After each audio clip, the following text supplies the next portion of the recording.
चलो जी, तो कल हम लोग चैप्टर शुरू किए थे प्राकृतिक संसाधन, जिसमें हम लोग पढ़ना शुरू किए थे मृदा और भूमि के बारे में। प्राकृतिक संसाधन के मृदा और भूमि के बारे में पढ़ाई शुरू हुआ था, जिसमें हम लोगों ने भूमि के बारे में पढ़ा, भूमि के क्या उपयोग है उसके बारे में पढ़ा।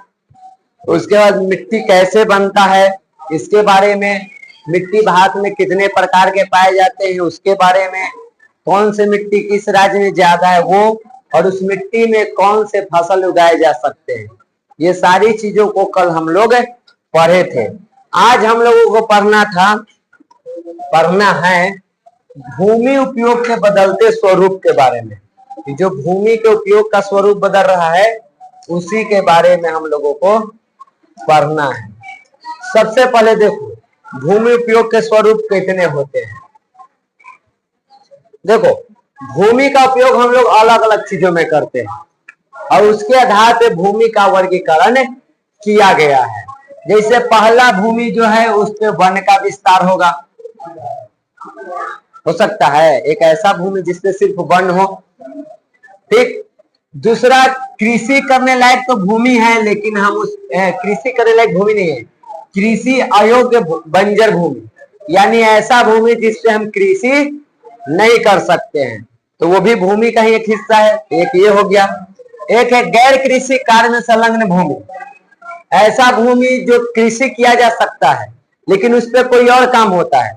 जैसे अभी हमारे यहाँ ये जो सड़क बना है, पहले इस सड़क नहीं था तो यहाँ पे क्या होता था, उस भूमि पे कृषि होता था। आज इस पे क्या बन गया, अभी ये जो जितना भी बिल्डिंग यहाँ पे बना हुआ है सब घर है, पहले यहाँ पे क्या होता होगा, आज क्या हो रहा है, मकान बन गया, घर बन गया। तो ऐसे भी भूमि है जो कृषि कार्य में उपयोग नहीं होते हैं, किसी और कार्य में है। जैसे कि इमारत बना दिए, सड़क बना दिए, उद्योग बना दिए, तो इन सारी चीजों में इसका उपयोग किया जाता है। उसके बाद अस्थायी चारागाह एवं गोचर भूमि, हम लोग की तरफ तो कम, भारत में कम है, लेकिन दूसरे देशों में चारागाह भूमि भी है, यानी जहां तक तो भूमि देखोगे सिर्फ वहां पे घास के मैदान है और उस भूमि का उपयोग मुख्य रूप से पशुओं को चराने के लिए किया जाता है, उसमें पशु चरते हैं, तो वो चारागाह भूमि भी है, तो वो भी भूमि का एक हिस्सा।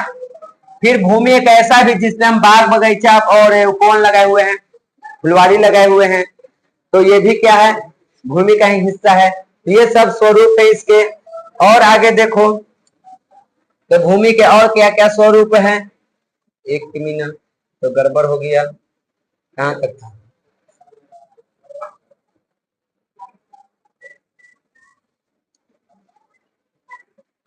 यहाँ तक था, यहाँ।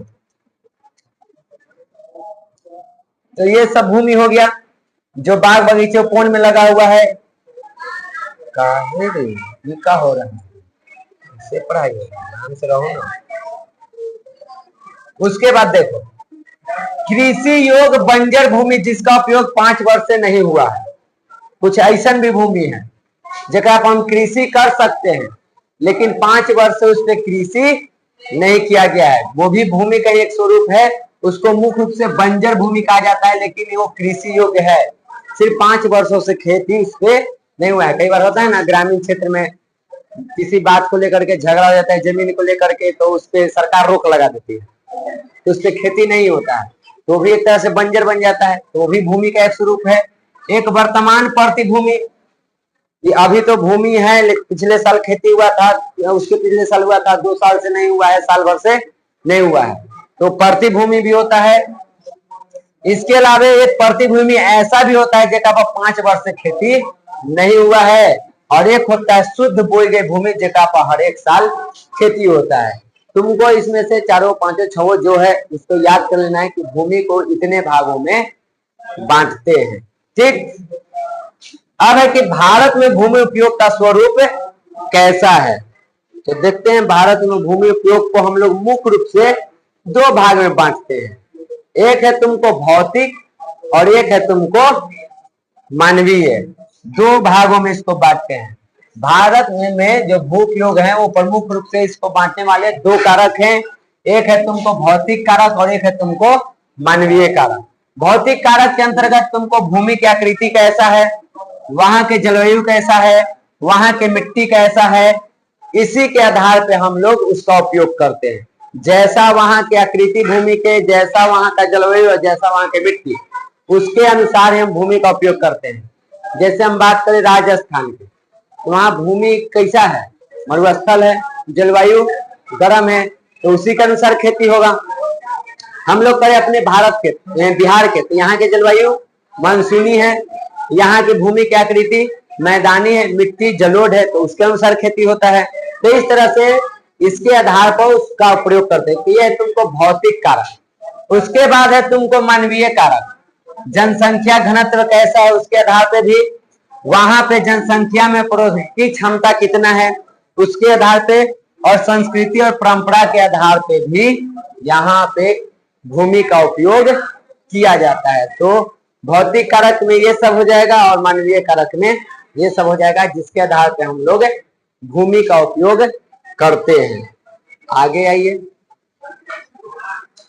बस आप लोगों के पास किताब है तो निकालिएगा। तो कुछ मिटरा हुआ है, कुछ भाग जो है इसका ऊपर से कटा हुआ है, और उसी के लिए हम इसको खोल रहे हैं। हर कोई बात नहीं। देखो पहला चीज, यहाँ पे कुछ दिख रहा है कटा हुआ, ये कटा हुआ, ए लड़का ऊपर देखो, यहाँ पे कुछ कटा हुआ दिखाई दे रहा है। यहाँ पे अपना बुक में देख लो, यहाँ पे क्या दिया गया है। यहाँ पे भारत के भूमि का क्षेत्रफल बताया गया है कितना, यहाँ लिखा 32.8, लेकिन असल में है कितना, 32,87,000 है, और 263 किलोमीटर स्क्वायर, इतना भारत का क्षेत्रफल है, वही यहाँ पे लिखा गया है। और इसमें से हम लोग मात्र 93% ही उपयोग करते हैं भूमि का। कितना, 93%। ये 32,87,000 का 93% ही, यानी पूरा 100% भूमि का आंकड़ा हमारे पास नहीं है। और उसका वजह यह है कि जम्मू कश्मीर का कुछ इलाका जो है वो किसके अधिकार में है, पाकिस्तान के। ये जो तुम्हारा 7% जो जमीन है वो कहाँ है, पाकिस्तान के कब्जा में है। तो ये जो 32,87,263 किलोमीटर है, तो इसमें से हम 100% भूमि का आंकड़ा नहीं रखते हैं, क्योंकि 7% जो भूमि है जम्मू कश्मीर में, उसमें से आधे पर पाकिस्तान के और आधे पर चीन का कब्जा है। ऊपर से जो इसे बनता है ना, इसे बना हूं ना, एक ऐसे करके बनता ना है ऐसे, ठीक है। इधर से पाकिस्तान कब्जा किए हुए है और इधर से चीन कब्जा किए हुए है, और यही मिला के कितना होता है 7%, जिसका आंकड़ा हमारे पास नहीं है। बाकी 93% का आंकड़ा हमारे पास है, ठीक, जो कि यहाँ पे तुमको दिखाया गया है, लेकिन इसमें पता नहीं चल रहा है, धुंधला है। तो यहाँ पे बता दिया गया कि कहाँ कितना उपयोग होता है। और ये जो आंकड़ा है वो 1960-61 के है यहाँ पे, और यहाँ पे जो है वो 2002-03 के भूमि के उपयोग के आंकड़ा बताया गया है, ठीक। ये आंकड़ा छोड़ो, अब आगे आ जाइए। भारत में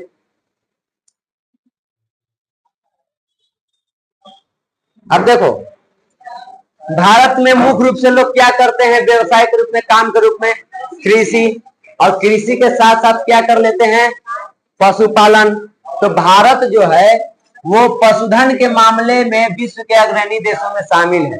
यानी पशुपालन करने में जो भी बड़े बड़े देश आते हैं, जहाँ पे सबसे ज्यादा पशुपालन होता है, उन सभी में एक भारत भी है। भारत में भी पशुपालन बहुत ज्यादा मात्रा में किया जाता है, लेकिन भारत में अस्थायी चारागाह के लिए जमीन नहीं है, भूमि नहीं है। हम अभी तुमको बता दिए हैं कि भूमि का एक स्वरूप चारागाह भी होता है, जो पूरा मैदानी इलाका होता है, घास के मैदान होता है, उसमें जानवर चरते हैं। और भारत में इस चीज की कमी है, इस तरह के मैदान भारत में देखने को नहीं मिलता है, ठीक। यहाँ पे जितना चारागाह है वो यहाँ के पशुओं के लिए पर्याप्त नहीं है, इसलिए यहाँ पे पशुपालन पर इसका बुरा प्रभाव भी पड़ता है। अगर घास के मैदान रहता तो क्या जो पशुपालन कर रहे हैं उनको चारे के लिए सोचना पड़ता, आराम से घास के मैदान में गाय भैंस जो भी है अपना छोड़ देते, चरते रहता, शाम को लाते दूध लेते, फिर सुबह दूध लेते छोड़ देते, चारा के कोई समस्या नहीं रहती। लेकिन हमारे यहाँ चारागाह नहीं है, इसलिए पशुपालन पे इसका बुरा प्रभाव भी पड़ता है। जहाँ पे आज किसान 2 भैंस रखे हुए हैं, 2 गाय रखे हुए हैं, वहां पे 10 भैंस और 10 गाय भी रख सकता था, क्योंकि चारा की व्यवस्था तो करना नहीं था उसको। बस ले जाइए उधर मैदान में छोड़ दीजिए, चर लिया, फिर ले आइए, फिर दूह लीजिए, बांध लीजिए, फिर छोड़ दीजिए, फिर चर लिया। खेती नहीं होता था। अब एक घास का पूरा मैदान छोड़ा था। मान लो ये हमारा जो ये मैदानी इलाका जो दिख रहा है, ये पूरा घास के मैदान रहा, ये खेती करने लायक नहीं रहता। इतना ना बड़ा बड़ा घास रहता है कि उसमें आप खेती नहीं कर सकते हैं। तो इस वाले मैदान का उपयोग चारागाह के रूप में करते ना, तो वहां से इनकम बढ़ता ना। लेकिन हमारे देश में इस चीज की कमी है, इसलिए पशुपालन पे भी इसका बुरा प्रभाव पड़ रहा है। क्योंकि आप जितना जानवर रखिएगा उतना ही आपको उसके चारा का व्यवस्था भी करना होगा, तो इसलिए लोग कम जानवर रखते हैं, इसका बुरा प्रभाव पड़ रहा है। वर्तमान में प्रति के अतिरिक्त अन्य प्रति भूमि अनुपजाऊ है। कुछ ऐसे भूमि है जो प्रति है, कुछ ऐसे भूमि है जो इसमें उपज नहीं होती है। ऐसे भूमि में 2-3 वर्ष में अधिक से अधिक 2 बार बोया जा सकता है। जो प्रति भूमि है तो उसमें उर्वरा शक्ति कमजोर होता है, कम होता है, तो उसमें आप 2 साल पे 3 साल पे एक बार ही फसल लगा सकते हैं, बार बार उसमें फसल नहीं लगा सकते हैं, या एक ही साल में गहन कृषि नहीं कर सकते हैं। उसमें आपको 1-2 साल छोड़ के तब कृषि करना होगा, फिर 1-2 साल छोड़िए फिर कीजिए, इस तरह से करना पड़ता है। तो ये भी एक चीज है। अगर ऐसी भूमि को भी हम लोग शुद्ध बोया गया भूमि में शामिल कर ले, शुद्ध बोया गया भूमि का मतलब है जिसमें हर साल खेती होता है, फसल उगाया जाता है। अगर ऐसा भूमि को भी जगह में 2-3 साल तक खेती होता है उसको, और जिसमें हर वर्ष खेती होता है उसको, इस सब को भी मिला ले, फिर भी हमारे पास खेती करने लायक भूमि कितना है? 54%। टोटल भूमि अभी कितना होता है? कितना है? 93%। क्या करा है? 7% नहीं है।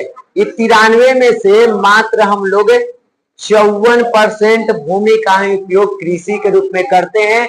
उसमें से भी ये सब के सब शुद्ध बोई गई भूमि नहीं है। कुछ ऐसे भी भूमि है जगह पे 2-3 साल पे खेती होता है। तो इस तरह के हमारे पास भूमि का आंकड़ा है। ठीक, शुद्ध बोए गए क्षेत्र के विस्तार में भी सभी राज्यों में पर्याप्त विविधता है। ये जो चीज है हर राज्य में एक जैसा नहीं है, क्योंकि हर राज्य की मिट्टी एक जैसा नहीं है, तो वहां के खेती करने का तरीका भी एक जैसा नहीं है। और ये जो शुद्ध बोए वाला भूमि यानी हर साल जो खेती करने का जो तरीका है वो हर जगह एक जैसा नहीं है। जैसे हम लोग के बिहार में गहन कृषि कर लेते हैं, लेकिन ये हर राज्य में संभव नहीं है। वहां पे गहन कृषि नहीं कर सकते हैं क्योंकि वहां की मिट्टी उस प्रकार के नहीं है। मिट्टी तो है भूमि का भाग, भूमि में ही मिट्टी आता है, लेकिन हम लोग के तरफ का मिट्टी ऐसा है कि हम एक ही साल में 2-3 फसल उगा लेते हैं। लेकिन कई ऐसे राज्य हैं जहाँ पे हम एक साल में एक ही फसल उगा सकते हैं, वहां के मिट्टी के कारण। होगा ही नहीं तो लगाएगी कैसे? आपको नुकसान हो जाएगा, तो क्यों लगाएगी? हम लोग के तरफ कपास की खेती होता है, क्यों नहीं होता है? कभी सोची है? हम लोग के पास काली मिट्टी नहीं है, लगाएंगे तो हो सकता है, लेकिन उसमें नुकसान होगा। जितना होना चाहिए उतना नहीं होगा, तो हम लोग खेती उसका नहीं करते हैं। जहाँ काली मिट्टी है वहां पे लोग करते हैं, क्योंकि वहां पे उनको फायदा होता है। समझ गई?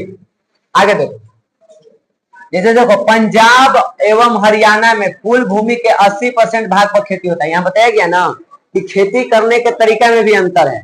पंजाब और हरियाणा में जितना उसका क्षेत्रफल है उसके 80% भूमि पर क्या हो जाता है? खेती हो जाता है। वही हम लोग अरुणाचल प्रदेश, मिजोरम और मणिपुर में देखे या अंडमान निकोबार में, तो जितना उसका क्षेत्र है उसके 10% पे ही खेती हो पाता है। एक है पंजाब हरियाणा जहां पे 80% भूमि पर खेती कर ले रहा है, मतलब पूरे भूमि पर समझो कि खेती ही हो जा रहा है। और एक हम लोग का ये सब राज्य है अरुणाचल प्रदेश, मिजोरम, मणिपुर, अंडमान निकोबार, जहां पे पूरे क्षेत्रफल के कुछ हिस्सा पे ही हम लोग खेती कर पाते हैं। तो इस तरह से देख रहे हैं कि खेती करने में भी अलग अलग राज्य में क्या है? अंतर है। कहीं पे पूरे भूमि पर खेती हो रहा है, कहीं पे बहुत कम भूमि पे खेती हो रहा है। उसके बाद किसी भी देश में पर्यावरण अगर संतुलित रखना है तो उसके लिए ये बात एकदम याद रखना, 33% भूभाग पर वन का विस्तार होना चाहिए।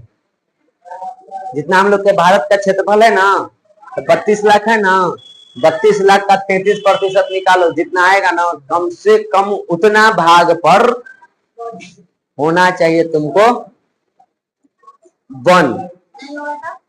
नहीं होगा तो आपका पर्यावरण जो है वो असंतुलित हो जाएगा। तो अगर पर्यावरण को संतुलित बनाना है तो उस क्षेत्रफल के 33% भाग पर वन का विस्तार होना चाहिए। मान लीजिए कि कोई क्षेत्र है, उसका क्षेत्रफल है 100 किलोमीटर स्क्वायर, है ना, तो 100 किलोमीटर में से 33 किलोमीटर स्क्वायर पर वन का विस्तार होना चाहिए। अब इसका मतलब ये नहीं कि मान लो जैसे ये 100 किलोमीटर का एरिया है, तो ये नहीं कि इतना दूर 33% में हम लगा दिए, वैसा जरूरी नहीं है। आप 10% यहाँ लगाइए, 2% यहाँ लगा दीजिए, 5% यहाँ लगाइए, 4% यहाँ लगा लीजिए, यहाँ लगा लीजिए, ऐसे करके भी लगा सकते हैं। एक ही जगह लगाने की आवश्यकता नहीं है। लेकिन ये पूरे क्षेत्रफल का अगर 100 आ रहा है, इसका पूरा क्षेत्रफल 100 आ रहा है, तो उसमें इन सबको जोड़ने पर वन कितना आना चाहिए? 33 आना चाहिए, तब जाकर के आपका पर्यावरण संतुलित रहेगा, नहीं तो उसका कुप्रभाव आपको देखने को मिलेगा। समझ गए? इस चीज को ध्यान में रखना है। उसके बाद हम लोग के देश में इसकी कमी है, हमारे देश में और हमारे बिहार में तो, और बिहार जब आएंगे वन पर, बिहार स्पेशल पर, तो वहां देखेंगे। तो हमारे देश में जितना हमारा क्षेत्रफल है उसका 33% पर वन का विस्तार नहीं है। और तब यहाँ पे ये बात एकदम अंडरलाइन कर लो, राष्ट्रीय वन नीति 1992 भी बनाया गया है। यानी 1992 में एक राष्ट्रीय वन नीति बनाया गया, जिसके तहत वन का निर्माण करना था, वन लगाना था, वन का विकास करना था, ताकि 33% वन हो सके और हमारा पर्यावरण संतुलित रह सके। तो ये अंडरलाइन कर लेना। पर आज भी यहाँ पे किताब के रेशियो को देखो तो 19, 20, 21, 22 करके कंफ्यूजन रहता है, कहीं 28 रहता है। लेकिन अभी यहाँ पे जो दिया गया है उसमें कितना है? 20% भूभाग पर ही वन का विस्तार है। होना चाहिए कितना है? कितना? क्या ये सही है? हम लोग के पर्यावरण के संतुलन के लिए सही चीज नहीं है। तो ये देखो, तो हम लोग को एक तरह से दिखा रहा है कि हमारा पर्यावरण जो है वो विनाश की ओर जा रहा है, असंतुलन की ओर जा रहा है। तो हम लोगों को वन बढ़ाने की भी आवश्यकता है। उसके बाद वन पर्यावरण संतुलन के साथ साथ लोगों के आजीविका का भी स्रोत होता है। यहाँ पे वन के माध्यम से कितने लोगों का रोजी रोजगार भी चलता है, उनका जीवन यापन भी होता है। खास करके जो जनजातीय क्षेत्र के लोग हैं, जो वन में ही रहते हैं, उनकी आवश्यकता के हर एक चीज कहाँ से पूर्ति होती है? वन से ही। उनका जीविका कहाँ से चलता है? वन से ही। तो इसलिए हमारे राज्य देश में वन का होना भी बहुत आवश्यक है, बहुत जरूरी है। बंजर भूमि एवं गैर कृषि प्रयोजन कार्य में संलग्न भूमि लगातार समस्या को बढ़ाने में मदद कर रहे हैं। जिस तरह से यहाँ पे हमारे पास जो बंजर भूमि है या जो गैर कृषि भूमि है, जगह में कोई कृषि वगैरह न हो रहा है, वो लगातार हमारी इस समस्या को और क्या कर रहा है? बढ़ा रहा है। जो पर्यावरण में असंतुलन है, उसके बाद जनसंख्या का जो भार है, कृषि उत्पादन में जो कमी हो रही है, उन सभी चीजों की समस्या को बढ़ाने में इसका ज्यादा योगदान हो रहा है, क्योंकि इन सभी भूमि का हम प्रयोग नहीं कर पा रहे हैं। चैप्टर वाइज टफ नियर लग रहा है, मुंह देख के तो लग रहा है कि टफ जैसा लग रहा है। प्यास लग रहा है, देखो नहीं, वो सोते में लगा है। शांति रहो, आज इसको खत्म करना है।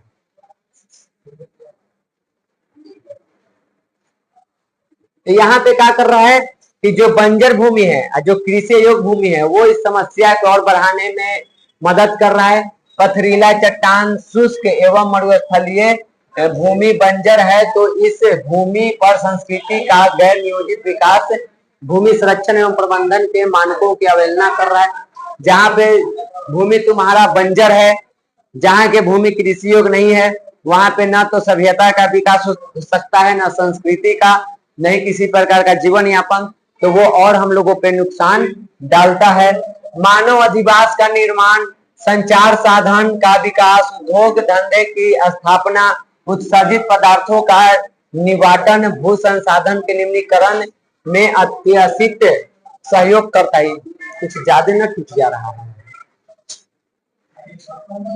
ये से अपना लिखा रहता है ना तो बढ़िया रहता है।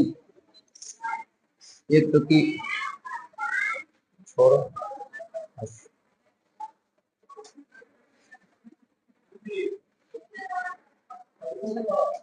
देखो साफ दिख रहा है, पता चल रहा है।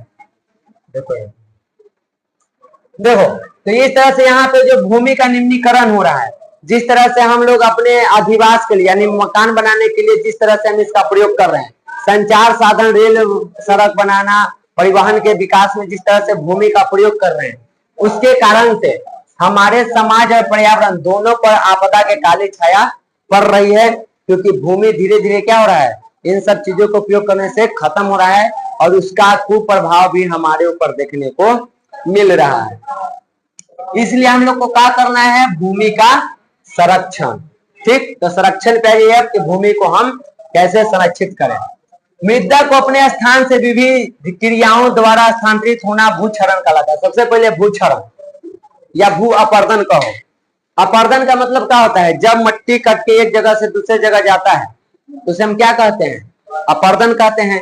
तो यहाँ पे कहा जा रहा है कि जब मृदा अपने स्थान से अलग अलग क्रियाओं द्वारा कट के एक जगह से दूसरे जगह जाता है तो उसी को हम मृदा अपर्दन या भूक्षरण कहते हैं। ठीक ना। अब वो अलग अलग क्रिया का हो सकता है, हवा के माध्यम से बह के चला गया, पानी के माध्यम से बह के चला गया। तो इस तरह से अलग अलग तरीकों से ये क्या होता है, मिट्टी एक जगह से कट के वो दूसरे जगह चला जाता है और इसी प्रक्रिया को हम लोग भूक्षरण या भू अपर्दन कहते हैं। ठीक, इसमें प्राकृतिक कारक भी शामिल होते हैं और मानवीय कारक भी। प्राकृतिक कारक जैसे कि गतिशील जल, जब पानी बहेगा तो अपने साथ मिट्टी को काट के ले जाएगा, उससे भी हो सकता है। हवा, हिमानी, समुदाय, समुद्रिक लहर, जो भी हो, इन सभी कारणों से भी मिट्टी एक जगह से दूसरे जगह कट के चला जाता है, भूक्षरण हो जाता है।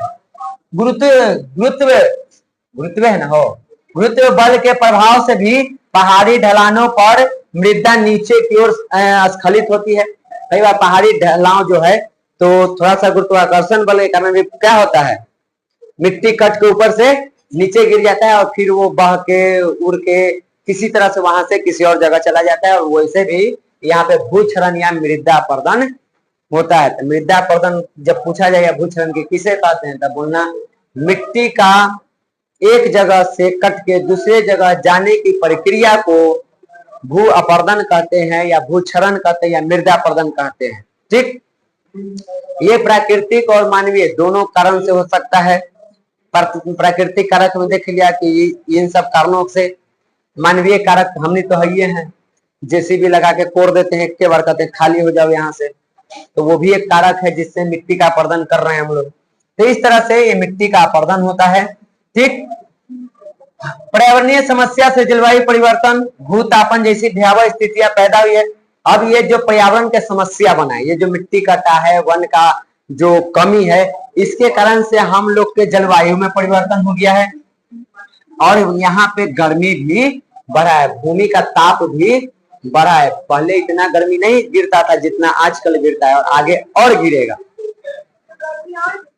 हाँ जी, दिन पर हर प्रत्येक साल ये बढ़ेगा क्योंकि आपका वन कम हो रहा है, आप ईंधन का ज्यादा प्रयोग कर रहे हैं, पॉल्यूशन ज्यादा फैला रहे हैं, तो आपको गर्मी भी ताप भी ज्यादा सहन करना पड़ेगा। दिल्ली यूनिवर्सिटी के लिए एक बवाल हुई है, वहां के दिल्ली यूनिवर्सिटी का एक कॉलेज है, यूनिवर्सिटी का अलग अलग कॉलेज होता है। जैसे हम जिस यूनिवर्सिटी से पढ़े उसका नाम है पीपीयू, पाटलिपुत्र यूनिवर्सिटी, लेकिन कॉलेज कौन है मेरा, मालतीधारी कॉलेज है। ठीक, तो यूनिवर्सिटी का एक कॉलेज है, उसका कई सारा कॉलेज है जिसमें से एक ये है जिससे हम पढ़े हैं। तो यहाँ पे वहां पे क्या हो रहा है कि वहां की जो प्रिंसिपल है, क्योंकि दिल्ली में बहुत ज्यादा गर्मी पड़ती है, तो वहां की जो प्रिंसिपल है वो क्या कही है कि दीवार लेना, दीवार पर गोबर का लेप लगा, जो एकदम पक्का प्लास्टर, कम से कम कुछ नहीं होगा तब प्लास्टिक पेंट तो होगा ही, वो कॉलेज है तब, उस पे गोबर लेप रही है, क्यों? ठंडा लगेगा। अब पता ना वो बतावे, इतना ही ठंडा लगवाना है तो बिल्डिंग का लखड़ा कर रहा है। मिट्टी का दीवार उठाइए, खप्पर वाला बनाइए, वो ठंड देता है। आई जो आते हैं मोटर करवा से मत आइए, साइकिल चलाइए, हेल्दी भी रहिएगा और पर्यावरण भी संतुलित रहेगा। ये जो जनसंख्या इतना बढ़ा रहे हैं डेवलपमेंट के नाम पर, जो इतना उद्योग फैक्ट्री और शहरों का विकास करें, इसको रोकिए, तो गोबर कोई काम करे वाला ना है, तो भुगतना ही पड़ेगा, ठीक ना। अगर आप चाहते हैं कि गर्मी कम हो तो अभी ये पंखा बंद कीजिए, गर्मी कम नहीं समझी। अगर पंखा नहीं चलेगी तो विद्युत ये खपत नहीं होगा, खपत नहीं होगा तो कोयला जला के विद्युत का उत्पादन नहीं किया जाएगा, कोयला नहीं जलेगा तो प्रदूषण नहीं होगा, प्रदूषण नहीं होगा। बंद कर दे।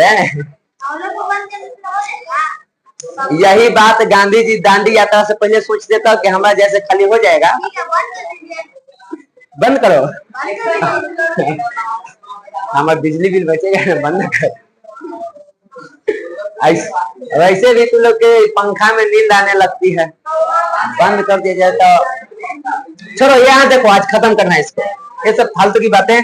यहाँ देखो, तो ये सब चीज है जिसके कारण हम लोग का यहाँ पे जो भूमि है ना, उसका तापमान क्या हो रहा है, बढ़ते जा रहा है। और अगर उसको रोकना है तो उसका एक ही उपाय है, आप पर्यावरणीय संतुलन को बना के रखिए, ठीक। अब यहाँ पे बाकी वही से बता दिया गया है कि तीव्र वर्षा होती है तो उसके कारण भी मृदा का अपरदन होता है, गिरता है बड़ा बड़ा बूंद, तो उससे भी मिट्टी का होता है, कर जाता है। छोड़ो, यहाँ पे बताया गया है कि किससे कितना मिट्टी का अपरदन होता है। सबसे ज्यादा मिट्टी का अपरदन होता है जल से, जल से सबसे ज्यादा, क्योंकि सबसे ज्यादा कटैया करता है। उसके बाद यहाँ पे वनों द्वारा देखो तो उसके द्वारा है तुमको ये वाला इतना प्रतिशत 28%, फिर है तुमको लवणीय रुचि है और क्षारीय क्षेत्र है, तो उसके वजह से कितना 6%, और हवा द्वारा कितना अपरदित होता है 10%। इतना मिट्टी का अपरदन होता है। कहा जाता है कि भारत में इस प्रकार से ये मिट्टी अपरदन के कारण जो वर्षा ये सब होता है, उसके वजह से 13 करोड़ हेक्टेयर भूमि का नुकसान हुआ है। इतना भूमि 13 करोड़ हेक्टेयर भूमि मृदा अपरदन के कारण बर्बाद हो गया। हाँ, कटने के कारण। हाँ नहीं, वहां पे देखो, जैसे मान लो मरुस्थल भाग है, हवा उतना नहीं कर सकता, अगर पानी रहे तो पानी अपने साथ बहुत ज्यादा लेके जाता है, तो हो सकता है कि आने वाले समय में वो जो बालू वाला इलाका है, मरुस्थल है, उसको कृषि योग्य बना दे, क्योंकि वो जाएगा तो पूरा मिट्टी बिछाना देगा यहाँ ना, और ऊपर मिट्टी बिछ गया तो हो जाएगा। ये जो 13 करोड़ हेक्टेयर तुम्हारा जो भूमि है जो जिसका नुकसान हुआ, इसका वजह यह है कि जब ये चारों जो भी यहाँ पे बताया गया है, इसमें से कोई एक या चारों मिलकर जब मिट्टी के कटाव करता है तो मिट्टी के ऊपरी परत पे ही कुछ रहता है, उर्वरक रहता है, उर्वरता ऊपर ही रहता है, जिसपे फसल लगता है, जिसके कारण फसल अच्छी होती है।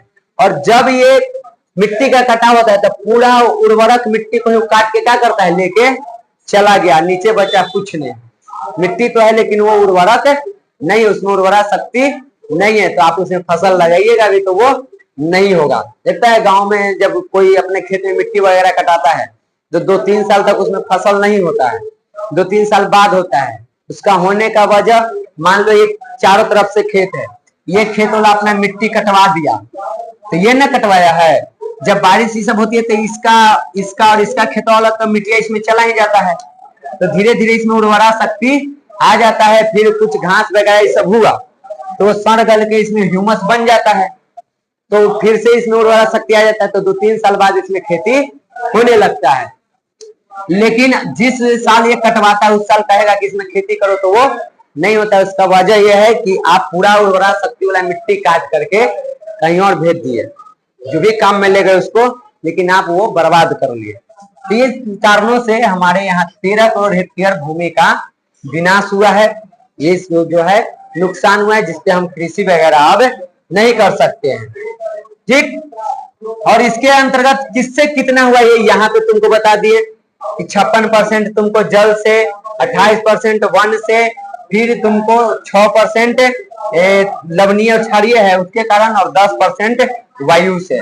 तो इन कारणों से यहाँ पे इसका ये जो भूमि है उसका बर्बादी हुआ है। इसके अलावे हम लोग जो पशु चारण करते हैं या वनोन्मूलन, वनों की जो कटाई कर रहे हैं उसके वजह से भी, पशु चारण कर रहे हैं उसके वजह से भी यहाँ पे भूमि का निम्नीकरण हुआ है, यानी भूमि बर्बाद हुआ है।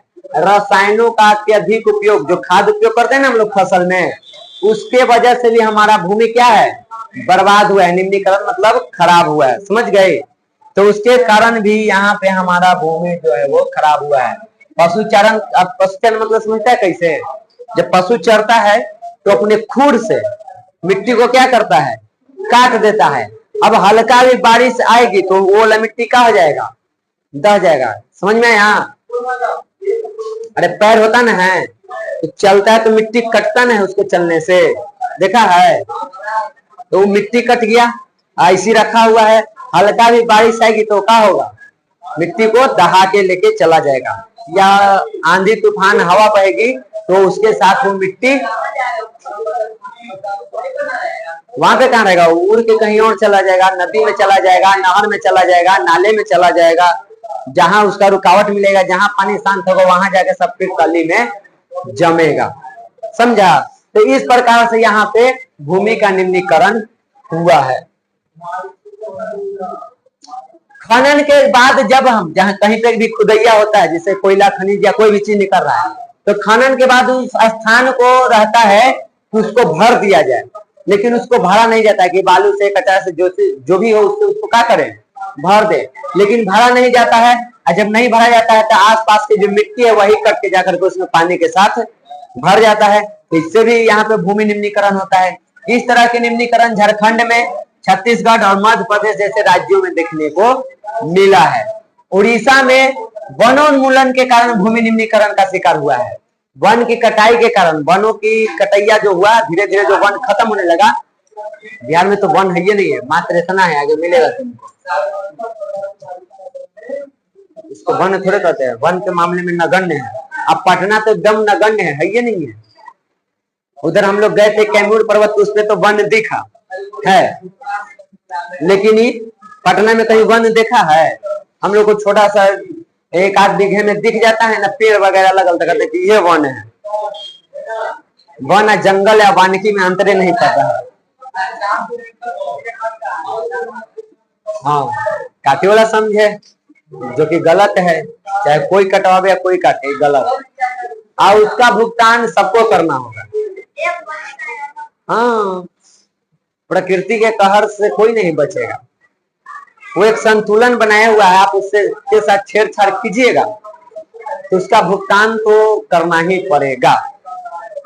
इतना सभी पेट न भरा भी और करना है। फिर समझ में आता है कि काहे लगे लोग कहता है कि हम ग्लोबल वार्मिंग के लिए सम्मेलन कर रहे हैं, पृथ्वी सम्मेलन कर रहे हैं, सब वैसी घटिया दिखावे के लिए। करने से कुछ नहीं होगा, नियम बनाने से कुछ नहीं होगा तब तक जब तक कि आप उसको मानते नहीं है। अगर नियम बनाए हैं उसको मान रहे हैं तब आप में बदलाव होगा, नहीं तो आप सिर्फ नियम बनाते हैं मानते नहीं है तो वो दिखावा करने से कुछ होने वाला नहीं है। जो परिणाम उसका भुगतना है वो तो भुगतना ही पड़ेगा। तो सरकार कहाँ जाएगी? सरकार कौन है? कोई व्यक्ति है ना है, तो भुगतेगा वो, ना भुगतेगा उसका आने वाला जो पीढ़ी है वो भुगतेगा। अरे किसी का भी सरकार बन जाए, मान लो कटवा रहा है कोई एक व्यक्ति, लेकिन उसका भुगतान हम सबको करना पड़ेगा। गर्मी बढ़ेगा तो एक व्यक्ति को क्या लगेगा? आपको गर्मी नहीं लगेगा। जलवायु में परिवर्तन होगा तो एक खाली उसको लगेगा। तो ना पता कि पिछला साल एसीओ में आग लगी थी, कितना बचिएगा? जैसे 70-80 पर तापमान जाएगा ना, तब पानी खौलावे लगे, 100 पर पानी खौलता है, 100 हो जाएगा था तो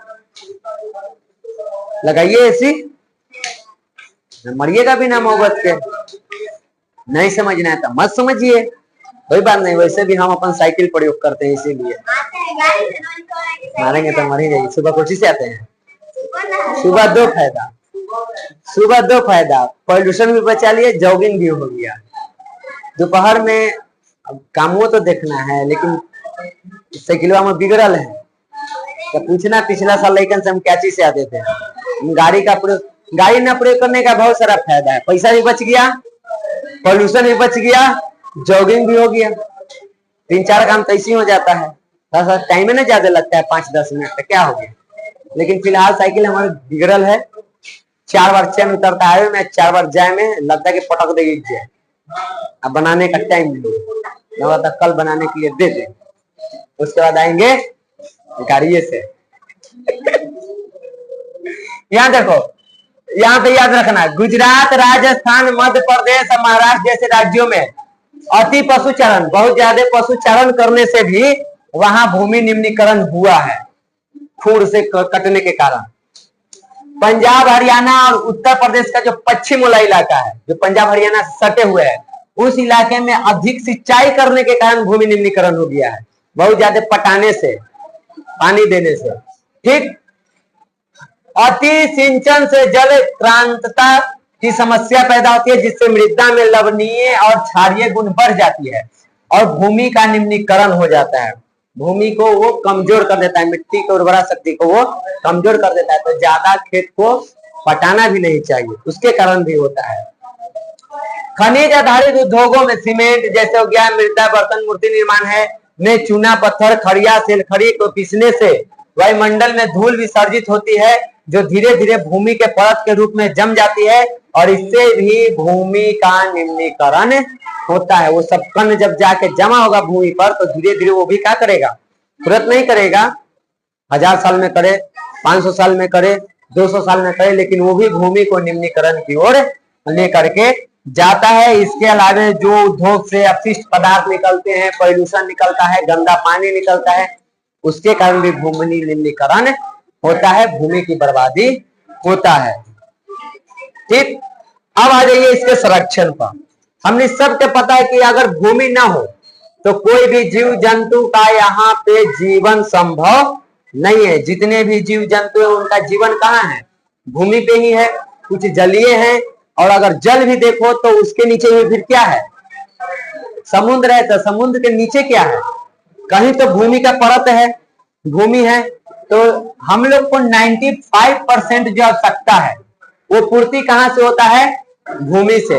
बाकी हम अलग अलग, जैसे अब वायु है, तो भूमि से नहीं, हम लोग वायुमंडल से प्रयोग करते हैं। ठीक, तो इस तरह की कुछ चीजें हैं जो हम लोग बाहर से नहीं। तो 95% आवश्यकता हमारी पूर्ति कहाँ से हो रही है, भूमि से। ठीक, जीवन की उत्पत्ति एवं विकास के लिए अनुकूल परिस्थितियों में मृदा सुलभ होते हैं। यही हमारे पूर्वजों ने इसी भूमि का उपयोग करके आगे बढ़े। उनकी संतति के रूप में वर्तमान पीढ़ी भी लाभान्वित हो रही है। इसी भूमि पर हमारे पूर्वज भी थे, इसी भूमि पे हम भी हैं, और इसी भूमि पे आने वाले हमारे पीढ़ी भी होंगे, और सबको लाभान्वित हुए इससे, यानी सबको इससे फायदा कमाया, इसका सही उपयोग किया। इतना ही नहीं, आने वाला पीढ़ी के लिए भी तो उपयोगी है ही। हम लोग को भोजन चाहिए, वस्त्र चाहिए, मकान चाहिए, जो भी चाहिए, इन सभी आवश्यकताओं की पूर्ति कौन करता है, भूमि करता है, वहीं से इसका पूर्ति होता है। लेकिन अगर इस चीज पे हम लोग ध्यान नहीं दिए तो आगे चल करके ये नुकसान भी करेगा, क्योंकि हम लोग भूमि नवीनीकरण की ओर चल दिए हैं, भूमि को बर्बाद करने की ओर चल दिए हैं। आज की जो मानव सभ्यता है उसके सामने सबसे बड़ी समस्या है भूमि को लेकर के, क्योंकि अगर ये खत्म तो सब खत्म। इसलिए इसको संरक्षण करना भी हमने के लिए जरूरी है, और ये हमारे लिए चुनौती बना हुआ है। ठीक, और हम लोगों को ये चुनौती स्वीकार करना पड़ेगा और भूमि का संरक्षण करना पड़ेगा। अगर चाहते हैं कि आपके आने वाला पीढ़ी बेहतर जीवन जिए, सुखमय जीवन जिए, तो आपको भूमि का संरक्षण करना पड़ेगा। अगर नहीं कीजिएगा तो सबको इसका नुकसान झेलना पड़ेगा। फसल चक्रण द्वारा मृदा के पोषणीय स्तर को बरकरार रखा जा सकता है। जैसे भूमि संरक्षण करना है तो क्या कीजिए, फसल चक्रण का प्रयोग कीजिए। गहन कृषि और फसल चक्रण में अंतर होता है। गहन कृषि एक ही वर्ष में एक ही भूमि पर एक से अधिक जब फसल लगाते हैं तो क्या चीज है, गहन कृषि। फसल चक्र मतलब होता है एक ही बार में भूमि पर एक से अधिक, जैसे हम लोग मसूर रोपते हैं, दाल रोपते हैं मसूर खेसारी, और उसके साथ राई सरसों भी रोप देते हैं, ये फसल चक्रण है।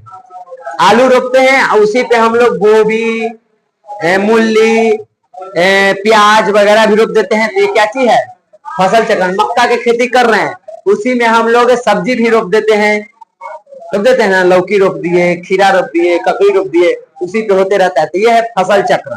तो ऐसे करके भी हम मृदा के जो पोषणीय स्तर है, जो उर्वरता है, उसको हम बना के रख सकते हैं। ठीक, तो ऐसे करके गेहूं, कपास, मक्का, आलू आदि के लगातार उगाने से मृदा में ह्रास होता है, यानी उसको में कमजोरी आता है, और वो चीज आगे हम लोगों को नुकसान पहुंचाता है। तो हम अगर फसल चक्रण का प्रयोग करें तो हम इस चीज से बच सकते हैं। पलटो तुम ये इतने है ना, हमको लगता है इतने है खत्म दिया, हाँ ठीक नहीं है ना, ऊपर से कटल कुछ है कुछ ना,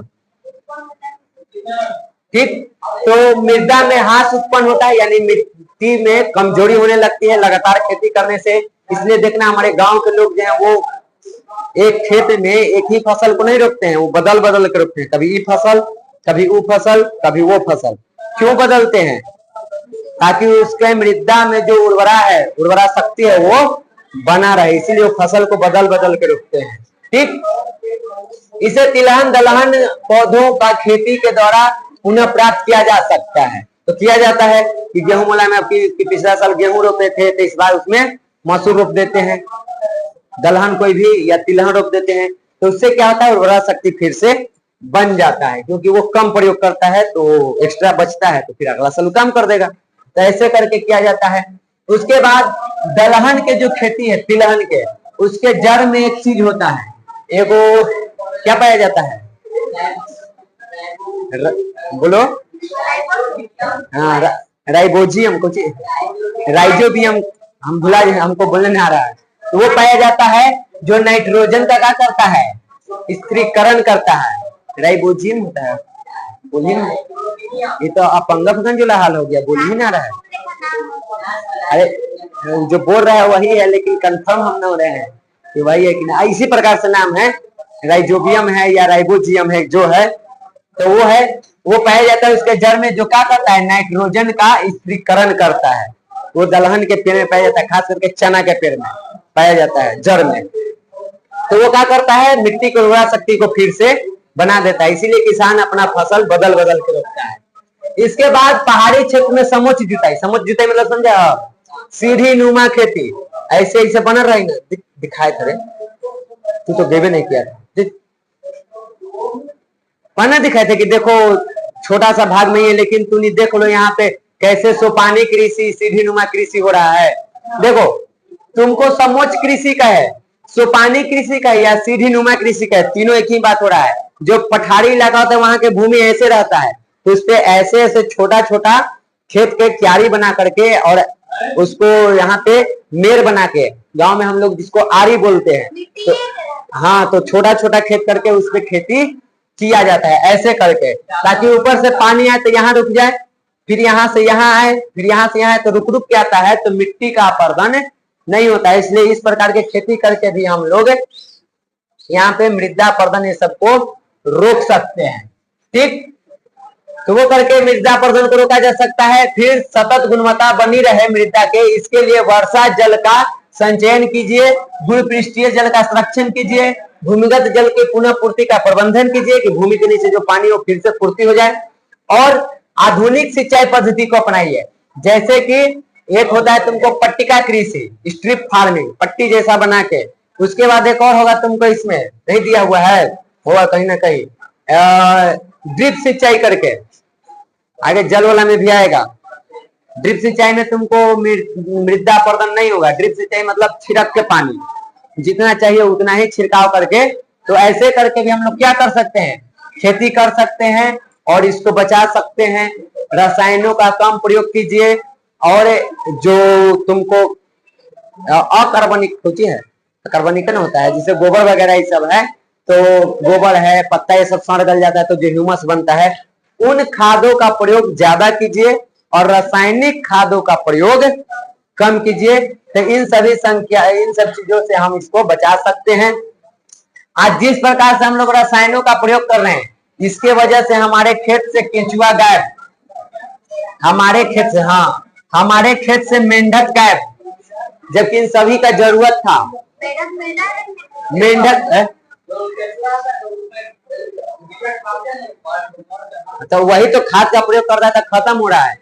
जबकि वो सब क्या करता है, अगर आपके खेत में केचुआ है तो आपके खेत में से जब निकलेगा तो वो जहां जहां छिद्र छिद्र कर देता है पूरे खेत में, जिससे हवा बहुत अच्छे तरीके से उसमें घुसता है और मिट्टी को भुरभुरा बनाता है, तो उसमें फसल बढ़िया लगता है, उर्वरा शक्ति को बनाता है। अगर आपके खेत में मेंढक है तो बढ़िया चीज है, जितना भी कीड़ा मकोड़ा उसमें होगा उस सबको क्या करेगा, खा जाएगा। लेकिन हम जब रसायन छींटते हैं तो उसमें एंड्रिन नाम के एक रसायन होता है, और ये रसायन जो है वो मेंढक के प्रजनन शक्ति को कमजोर कर देता है, जिससे नया मेंढक पैदा नहीं ले पाता है, और आज हमारे खेत से मेंढकों का खत्म होते जा रहा है। ठीक, तो ये सब कारणों से हमारा यहाँ पे भूमि का निम्नीकरण हो रहा है। अगर इसके जगह हम प्राकृतिक खाद का प्रयोग करें, इन सब चीजों को करें, पुराने तरीके का जो भी खाद वगैरह सभी करते थे वो सब का प्रयोग करें, तो हम लोग इस सब चीजों से बच सकते हैं।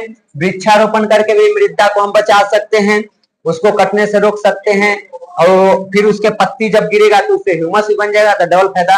ये सारी चीजें करके हम मिट्टी का, भूमि का संरक्षण कर सकते हैं। इस चैप्टर में आप लोगों को इतना ही था। कल इसका ऑब्जेक्टिव करना है, तो कल इसका ऑब्जेक्टिव हम आप लोगों को करवा देंगे। ठीक है।